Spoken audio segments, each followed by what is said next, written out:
France Info et France 24 présentent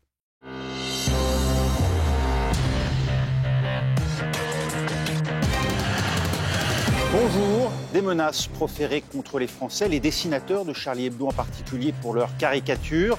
L'avertissement ne vient pas d'Al-Qaïda ni de Daesh, non, c'est l'Iran chiite qui adresse cette mise en garde par la voix des gardiens de la Révolution.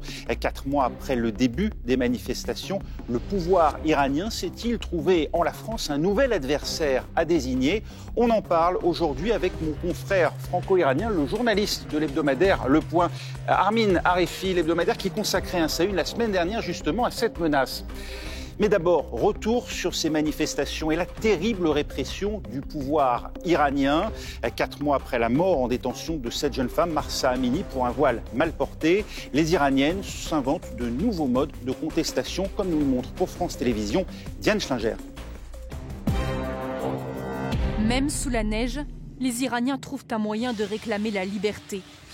Des slogans inscrits à la hâte sur les voitures. Mort à Ramenei, femme, vie, liberté. Cette simple bataille de boules de neige est un geste de protestation. Ces femmes sont dehors, sans voile, elles risquent la prison. Des scènes inimaginables il y a encore 5 mois. Nous avons réussi à joindre une de ces femmes qui brave l'interdit. Je couvre pas mes cheveux parce que je pense que c'est la moindre des choses. On a un peu gagné, on est juste au début, on n'est pas au bout du chemin. Moi, j'ai toujours mon foulard autour du cou. Si je me sens en danger, je pourrais le remettre parce que j'ai peur pour ma famille. La peur omniprésente. Témoigner, même de façon anonyme, c'est risquer sa vie.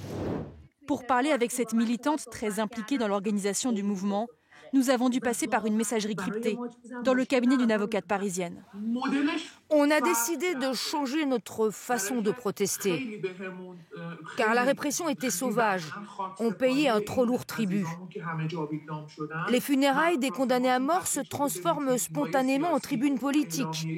On imprime des tracts, on les distribue dans les rues, et tout ce que le régime demande de faire, on fait l'inverse. Les simulacres de procès, les exécutions n'ont fait qu'attiser sa colère. On n'a pas le temps de faire notre deuil. Dès qu'on perd un proche, ça nous rend plus forts. On est tous pris dans cet engrenage, on a tous peur, mais il n'y a pas de retour en arrière. On croit que ça va marcher, on sait qu'on doit renverser le régime. Je veux aller jusqu'au bout. Vous êtes prête à risquer votre vie? Je le fais déjà. Aux revendications libertaires s'ajoute la grogne contre la vie chère, le manque d'eau, de gaz. Une grande partie de la société iranienne, même conservatrice, semble vouloir se soulever. Porter le voile, ce sont mes croyances. Mais je ne suis pas d'accord avec les autorités. Dieu n'est pas si injuste qu'il nous punirait pour un simple foulard. On doit être libre. Un changement est en train de se produire. Un grand changement dans les mentalités, une révolution. Pour l'instant, le régime tient en intensifiant la répression et en tentant d'accuser les protestataires d'être responsables de la situation économique catastrophique du pays. Il n'y a pas de retour en arrière, dit l'une des manifestantes qu'on vient d'entendre, Armin Harefi. La répression n'a fait qu'attiser la contestation. La peur du régime, elle n'est plus un frein aujourd'hui. Alors, la colère, elle est toujours extrêmement intense. On le voit, dès qu'il y a une possibilité de manifester, que ce soit des commémorations de manifestants tués, que ce soit des voiles retirés, des turbans jetés, les Iraniens expriment leur colère. Maintenant, il faut quand même dire une réalité. Aujourd'hui, mis à part la province du Sistan-Baloutchistan dans le sud-est de l'Iran, il y a pratiquement plus de manifestations comme on en voyait au début de la contestation de la révolte il y a maintenant 4 mois. On voit dans ce sujet, même des femmes qui portent le voile affichent leur mécontentement, leur solidarité envers celles qui manifestent. La crise économique, les pénuries s'ajoutent finalement aux revendications de liberté aujourd'hui. Oui, alors, on a cru au départ à tort que c'était uniquement une certaine partie de la jeunesse, celle pro-occidentale, même si beaucoup d'Iraniens sont pro-occidentaux qui manifestaient. Mais aujourd'hui, la colère, elle est intergénérationnelle, elle dépasse les clivages traditionnels. On voit également des femmes voilées, vêtues du tchador, le voile intégral, protester, y compris contre des policiers. C'est une vidéo qui nous avait frappé il y a quelques jours où on voyait une femme insulté des policiers en dépit des risques, alors c'est une femme qui portait le voile intégral. À ceci s'ajoutent des crises systémiques du régime iranien, à savoir la crise du gaz, la crise de l'électricité. Aujourd'hui, l'Iran, deuxième pays producteur de gaz, subit des coupures de gaz, alors que les mêmes dirigeants iraniens prévoyaient un sort comparable aux Occidentaux pour l'été, pour cet hiver, en raison de la guerre en Ukraine. C'est en Iran qu'on a aujourd'hui ces pénuries. Au cœur de la répression, on trouve donc désormais les fameux gardiens de la révolution. Ce sont eux les principaux remparts du régime. Florence Thiel, expliquez-nous.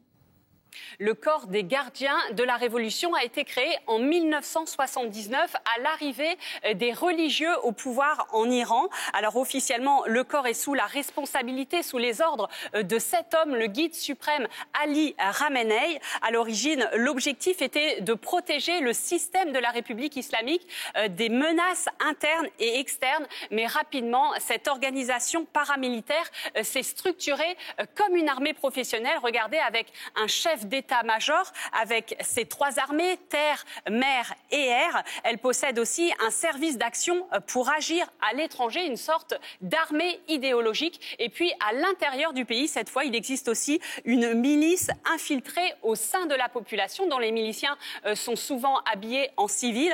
Ce sont eux qui sont au cœur actuellement de la répression de la population. Alors, depuis plusieurs années maintenant, les gardiens de la Révolution se sont infiltrés dans tous les domaines de la vie en Iran, dans les domaines politiques, médiatiques, mais surtout économiques. Tous les produits, marchandises ou matières premières, comme le pétrole, passent entre leurs mains. Selon certains experts occidentaux, entre 1/3 et 2/3 du PIB est détenu par les gardiens de la Révolution. Les gardiens de la Révolution, on l'a compris, Armin Arifi, ont fait main basse sur une partie de l'économie iranienne. Ils vont chercher coûte que coûte à préserver leurs privilèges. Bien évidemment, ils vont chercher coûte que coûte à préserver leurs privilèges ainsi que la place du guide, le guide étant leur chef. Et aujourd'hui, les généraux des gardiens de la Révolution sont inféodés au guide suprême. Ils ne répondent qu'au guide suprême. C'est réellement une armée parallèle, ce sont des paramilitaires. C'est l'armée... Non, véritablement, c'est une armée officielle, c'est une armée parallèle à l'armée, on va dire, iranienne classique. Elle la supplante aujourd'hui dans bien des domaines. Le programme nucléaire iranien est entre ses mains, par exemple. Il en va de même pour le programme balistique. C'est aujourd'hui un État dans l'État qui a fait main basse, comme vous l'avez dit, sur l'économie parce que c'est le guide suprême qui l'a bien voulu pour les récompenser de leur engagement dans la guerre Iran-Irak dans les années 80. Ils ont leur force à l'étranger, la force Al-Quds, la force de Jérusalem, dont le chef était le général Rassem Soleimani, qui a été tué par une frappe de drone américain en 2020. Ils sont présents d'Irak, en Syrie, en passant par le Liban, le Yémen. C'est eux d'ailleurs que les voisins de l'Iran accusent d'ingérence. C'est vraiment le bras armé de la République islamique à l'étranger qui n'hésite pas parfois à cibler les opposants au régime. Et ce sont aussi eux, ces gardiens de la Révolution, qui donc par la voix de leur chef actuel, Hossein Salami, menacent la France. Pourquoi ? Ils menacent la France en réaction, disent-ils, à Charlie Hebdo, le concours de caricatures lancé par Charlie Hebdo, donc des caricatures du guide suprême. Ils estiment, je cite, que c'est un saint musulman qui a été frappé et que c'est aux Français et aux journalistes de Charlie Hebdo de subir le même sort, je cite encore une fois, que celui qu'a subi Salman Rushdie, qui a été poignardé il y a quelques mois, comme on le sait, suite à une fatwa prononcée par l'ayatollah Khomeini il y a maintenant 30 ans. Donc clairement, c'est une volonté... Ce sont des mots qui valent condamnation à mort, non ? C'est-à-dire ? Un appel, en tout cas. Bien sûr, un appel à attenter à la vie de ses dessinateurs. Exactement, c'est un appel à attenter à la vie de ses dessinateurs. Et comme vous l'avez dit, ça ne vient plus de Daesh, mais d'une armée, en tout cas, officielle, d'un État. Maintenant, il faut aussi... c'est une déclaration, une forme, justement, de soumission au guide suprême, montrer un peu qu'ils sont là au service de l'ayatollah Khamenei. Et de l'autre, c'est aussi des visées internes. Aujourd'hui, il est beaucoup plus facile de frapper la France pour essayer de détourner l'attention de la contestation à l'intérieur du pays que les États-Unis. D'ailleurs, il ne faut pas oublier que le chef de la diplomatie iranienne, Amir Abdollahian, a souligné le bon comportement entre guillemets des États-Unis qui ne critiquent pas trop en ce moment les manifestations en Iran et la répression gouvernementale, à l'inverse de pays comme la France et d'autres pays européens. Le rôle, ces gardiens de la Révolution, ils leur vont en tout cas les foudres de ceux qui manifestent ici en Europe pour les sanctionner. Sanctions soumises à décision de justice, prévient l'Union européenne. Bruxelles ne les inscrit donc pas sur la liste noire des organisations terroristes, Alix Le Bourdon. C'est une décision qui a provoqué la colère des opposants iraniens à l'étranger. Des sanctions supplémentaires ont bien été prises contre l'Iran. Elles visent personnellement certains membres des gardiens de la révolution, mais pas le corps armé dans son ensemble. Et ça, c'est une déception pour beaucoup qui nourrissaient l'espoir que l'Union européenne ajoute l'organisation à sa liste noire depuis l'adoption mi-janvier par le Parlement européen d'une résolution en ce sens. Mais pour ajouter une entité à cette liste, il y a une procédure à respecter, a rappelé Josep Borrell, le chef de la diplomatie européenne. D'abord, le Conseil européen doit être saisi par un État membre et ensuite, les 27 pays européens doivent s'exprimer à l'unanimité sur cette question. Et dans ce cas, elle serait sans doute difficile à atteindre puisqu'il y a des pays favorables à l'inscription des gardiens de la Révolution sur cette liste noire, comme l'Allemagne par exemple, mais il y a aussi des pays plus réticents comme la France et la Belgique qui ont des ressortissants emprisonnés en Iran. Il y a enfin l'épineuse question du dossier du nucléaire iranien qui reste une priorité pour les Européens. L'Iran n'a pas hésité à menacer de représailles si jamais les gardiens de la Révolution étaient ajoutés à la liste noire de l'Union européenne. L'Iran fait peur, l'Iran a des atouts dans sa manche. C'est comme ça qu'il faut interpréter le fait qu'aucun des 27 États, pour l'instant, n'ait fait parvenir cette demande à Bruxelles d'inscription et donc une condamnation dans son droit national. C'est exactement ça. L'Iran s'est spécialisé au cours des dernières années dans l'arrestation de ressortissants, donc d'otages étrangers. En France, on en a 7 qui sont actuellement retenus en Iran, pour servir ensuite de monnaie d'échange sur certaines crises, pour avoir obtenir la libération de prisonniers iraniens détenus en Europe ou aux États-Unis, pour obtenir également des gages sur des dossiers importants de contentieux avec la communauté internationale, comme le dossier du nucléaire iranien. Donc clairement, les gardiens de la Révolution ont fait savoir qu'il y aurait des représailles en cas de listing de cette organisation sur la liste des organisations terroristes de l'Union européenne.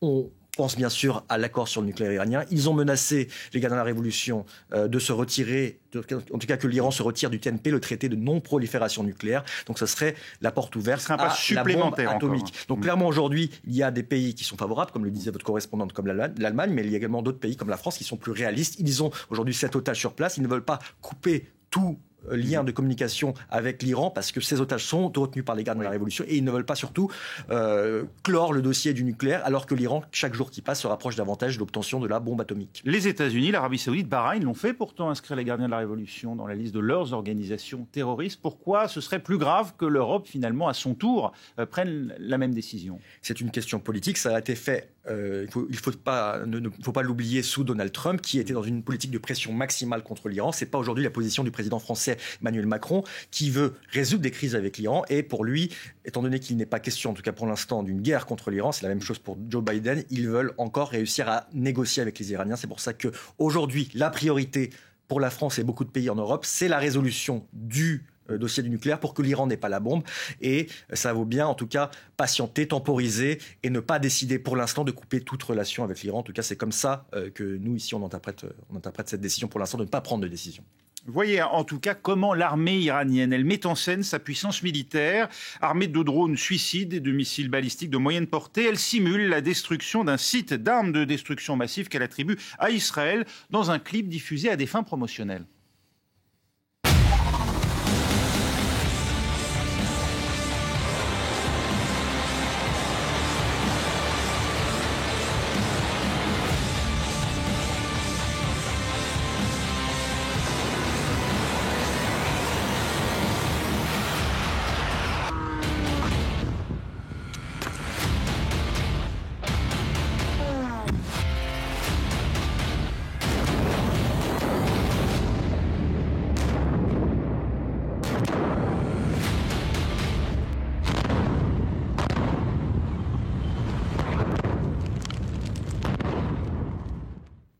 Et le risque que ces images ne deviennent réalité, on va en parler dans un instant, juste après un journal sur France 24. Restez avec nous.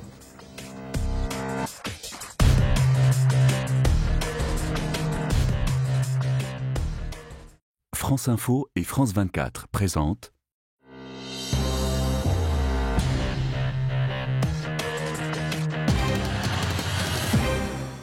Suite du monde dans tous ces États et la menace que fait peser aujourd'hui l'Iran sur un certain nombre de pays, dont la France. On continue d'en parler avec mon confrère, le journaliste franco-iranien à l'hebdomadaire Le Point, Armin Arefi. Merci à nouveau d'être avec nous. On va revenir aux sources de la contestation. Mi-septembre, une jeune Kurde iranienne de 22 ans, Mahsa Amini, mourait donc en détention après qu'elle ait été arrêtée pour un voile mal porté. Sa région d'origine se soulève et face à la répression, nombre d'habitants partent trouver refuge de l'autre côté de la frontière, au Kurdistan irakien, une zone que n'hésite pas à frapper l'aviation iranienne. Voyez cet extrait des exilés, c'est un reportage pour France 24 de Kevin Berg. 27 septembre, 11h45. 11 jours après la mort de Mahsa Amini, arrêtée à Téhéran pour mauvais port du foulard et morte en détention, des missiles iraniens Fatah s'écrasent sur une base militaire kurde.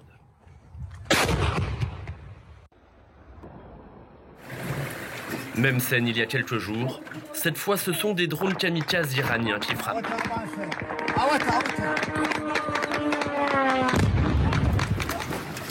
Nous sommes au nord de l'Irak, au Kurdistan, région autonome bordée par l'Iran, la Turquie et la Syrie. Si l'Iran bombarde aussi durement la région, c'est parce qu'il accuse les factions armées kurdes de soutenir le soulèvement populaire en cours. En réalité, le Kurdistan voit arriver presque quotidiennement des manifestants iraniens qui fuient la répression. Au cœur de ce commando expérimenté, deux nouvelles, Sadia 18 ans et Nour 25 ans, se forment au maniement des armes. Toutes deux iraniennes, l'une est kurde, l'autre non. Elles sont arrivées il y a 2 semaines et sont recherchées par les autorités pour avoir manifesté. Devant notre caméra, elles doivent couvrir leur visage. Leurs familles sont encore en Iran.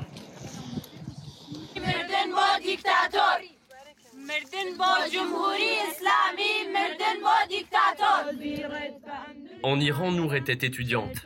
Elle allait rentrer à l'université quand les manifestations ont commencé. Là-bas, en tant que femme, je n'avais aucun droit. Ici, ils m'ont donné une arme et me voilà peshmerga. Je suis ici pour défendre des droits que je n'ai jamais eus auparavant. Comme Nour, Sadia a laissé des proches derrière elle. Un choix difficile, aux conséquences lourdes. Depuis que j'ai rejoint les peshmerga, ma famille en Iran subit des menaces et des pressions. Ils sont interrogés, on leur demande « Où est votre fille? Que fait-elle » ? Vous devez nous la livrer, vous devez la ramener. Ils parlent à ma famille comme ça. Ils menacent. S'ils ne me livrent pas, ils prendront ma sœur à la place. Ils l'ont dit à mon père. Je ne sais pas ce qui lui arriverait s'il la prenait. Il la ferait disparaître. C'est ce qu'ils font toujours avec leurs prisonniers. Vous comprenez, Armin Arefi, que Téhéran bombarde le Kurdistan irakien. On y trouve vraiment des relais de l'opposition à l'Iran.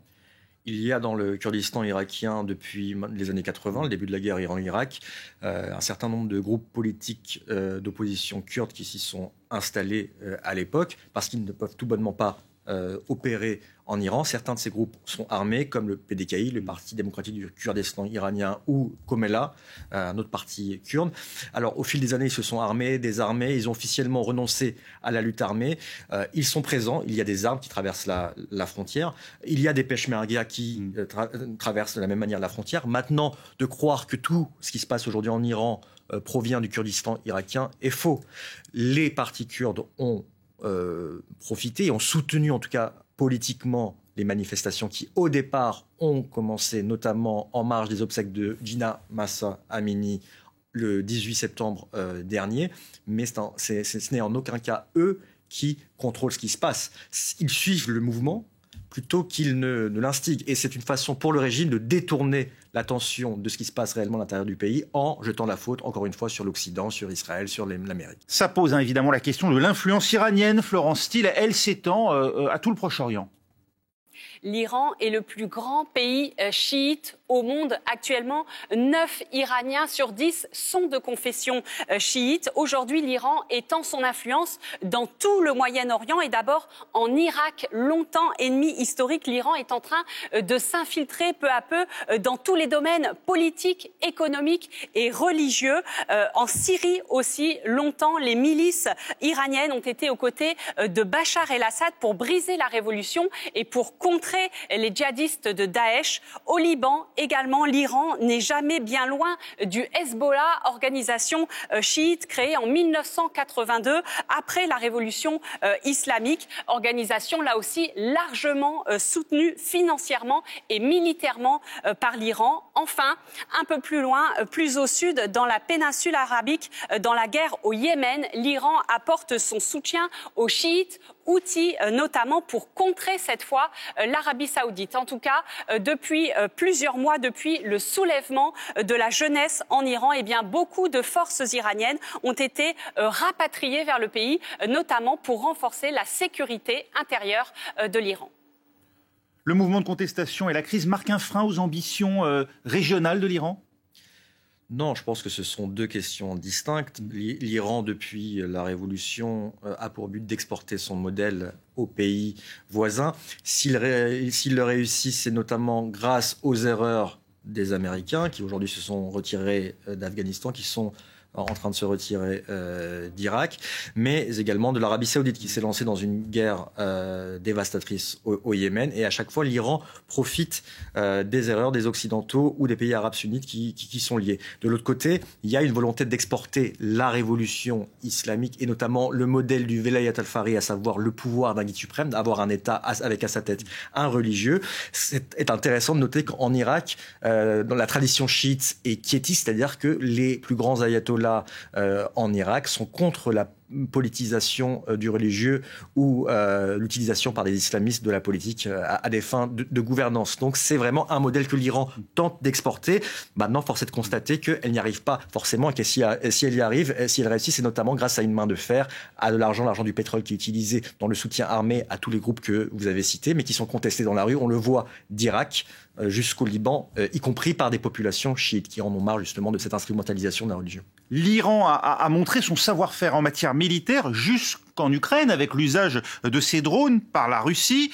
Qu'espère obtenir en échange Téhéran de la part de Moscou ? Alors c'est une nouvelle qui a au départ été démentie par les Iraniens, qui en fait était avérée. Donc l'Iran a bien vendu des drones à la Russie qui sont utilisés contre la population ukrainienne et contre les soldats ukrainiens.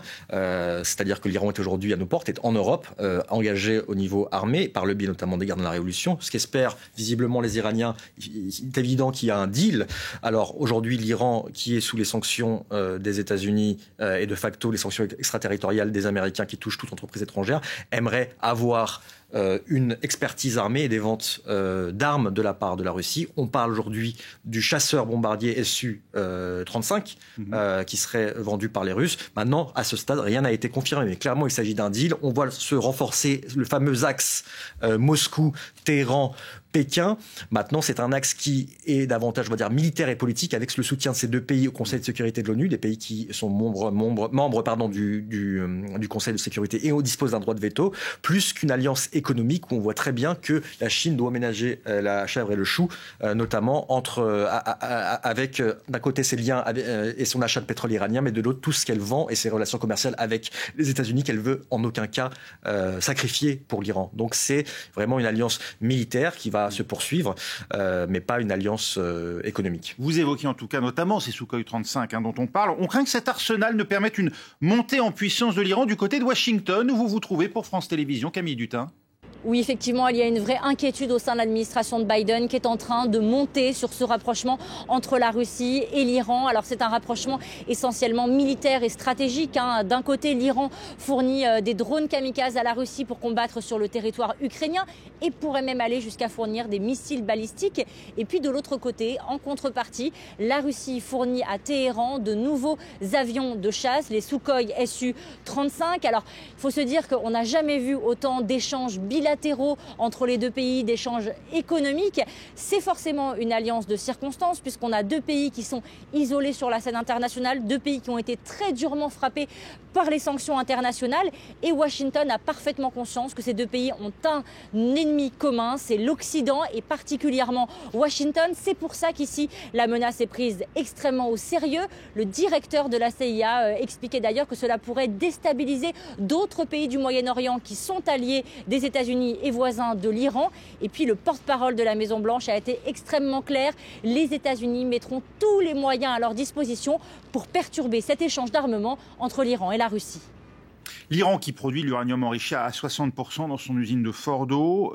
Téhéran est à quelle distance des 90% qui ferait d'elle factuellement une puissance du seuil? Est-ce que ça risque de déclencher, d'après vous, une réaction américaine ou israélienne? L'Iran, en fait, est déjà une puissance du seuil. C'est-à-dire qu'aujourd'hui, l'Iran dispose de suffisamment de combustible hautement enrichi pour se lancer dans la construction d'une bombe. D'après les services de renseignement occidentaux et israéliens, elle n'en a pas encore pris la décision. Et si elle le faisait, car ils sont très présents, ces services-là, notamment, on l'a vu avec le sabotage de plusieurs usines d'enrichissement d'uranium en Iran, notamment par le biais du Mossad, si elle le décidait, il lui faudrait environ... Il se dit qu'il lui faudrait jusqu'à 2 ans pour accélérer sur le processus de vectorisation, c'est-à-dire miniaturiser cette bombe et la placer sur un vecteur, c'est-à-dire un missile. Et l'Iran dispose de ces missiles. L'Iran, puissance nucléaire, la France elle-même n'y a pas toujours été hostile. Du temps du Shah dans les années 70, un accord prévoyait la fourniture à Téhéran d'uranium enrichi en contrepartie d'un prêt qu'avait consenti à l'époque l'Iran à une société française, Eurodif, une dette que Paris cessera d'honorer avec la révolution islamique. Et l'Iran le fera payer en retour par une campagne d'attentats sur le sol français. L'Iran est toujours capable de terrorisme d'État aujourd'hui si ses intérêts sont menacés, Armin Arifi. Bien évidemment, on a vu qu'il y a eu plusieurs tentatives d'assassinat de responsables diplomates israéliens ces dernières années, que ce soit en Thaïlande, que ce soit dans les Philippines, que ce soit en Inde, ou d'enlèvement d'opposants iraniens, y compris jusqu'en France, où Rouhol Azam, un journaliste iranien, a été attiré via une femme iranienne en Irak, là où il a été enlevé par les gardiens de la Révolution, conduit en Iran et pendu.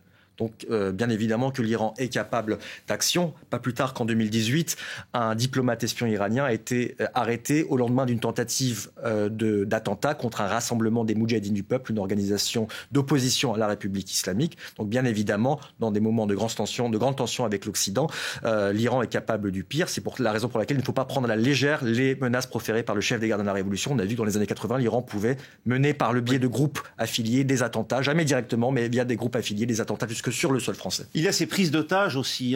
Sur ce même plateau, d'ailleurs, Fariba Adelka a enregistré, c'était sa dernière émission en France, il y a de cela 3 ans et demi, juste avant son arrestation en Iran, où elle est toujours détenue, de même que 6 autres de nos compatriotes. Dernier en date, Louis Arnaud, un touriste français de 35 ans, arrêté le 28 septembre 2022, emprisonné donc depuis 4 mois maintenant en Iran. Ses parents ont dévoilé son identité. Aujourd'hui, l'Iran est devenu un terrain dangereux, même pour le franco-iranien que vous êtes, vous, en tant que journaliste.